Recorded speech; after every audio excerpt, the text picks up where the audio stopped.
On the quiet morning of June 14, 2025, peace shattered in a way that would haunt the entire state of Minnesota. Shortly before dawn, a man disguised as a police officer walked with chilling calm toward a suburban home, the residence of Melissa Hortman, the Speaker of the Minnesota House of Representatives, and one of the most prominent Democrats in the state. What happened next stunned the nation. Neighbors first heard what they thought were fireworks, then screams. When police rushed to the scene, they found a nightmare. Hortman and her husband had both been gunned down in their own home. The shooter had escaped into the night, vanishing before officers could even identify who he was. But this wasn't an isolated act of violence. Moments earlier, just miles away, another home had been attacked. Democratic State Senator John Hoffman and his wife were ambushed in their driveway as they returned home. Both were shot and seriously wounded, but survived by sheer luck and quick emergency care. Within hours, a pattern began to emerge. This was not random. This was targeted. Investigators quickly pieced together that the same gunman had struck both homes, and what they found next painted a chilling picture.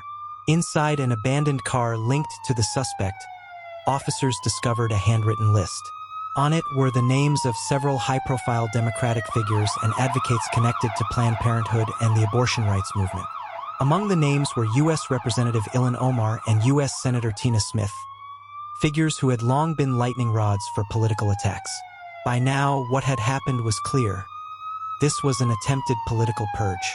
As news spread, panic rippled across Minnesota's political landscape.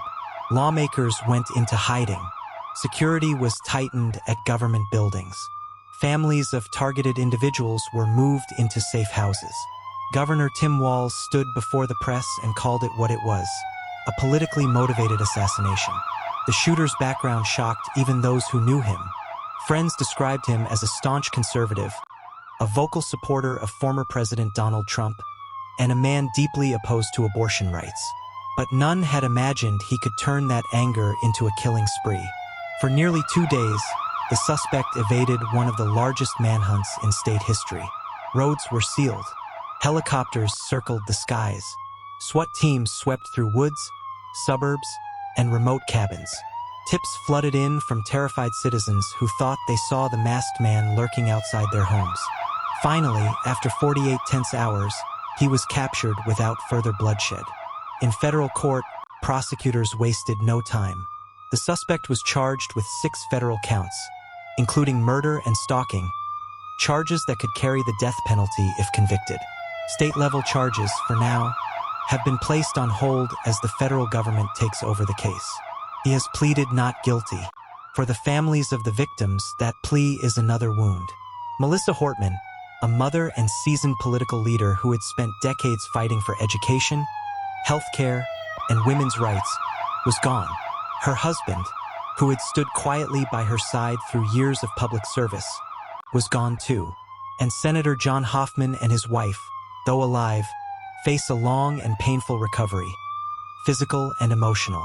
Today, Minnesota stands in mourning, its political world shaken to its core. The attack has sparked new debates about political extremism, the rise of violent rhetoric, and the need to protect public officials from targeted threats. But for now, one truth stands above the noise. On June 14, 2025, democracy itself came under fire inside the quiet suburbs of Minnesota, and the scars of that day will remain for years to come. If this story gripped you, hit like and subscribe for more real-life mysteries and revealing true crime stories on True Crimes TV.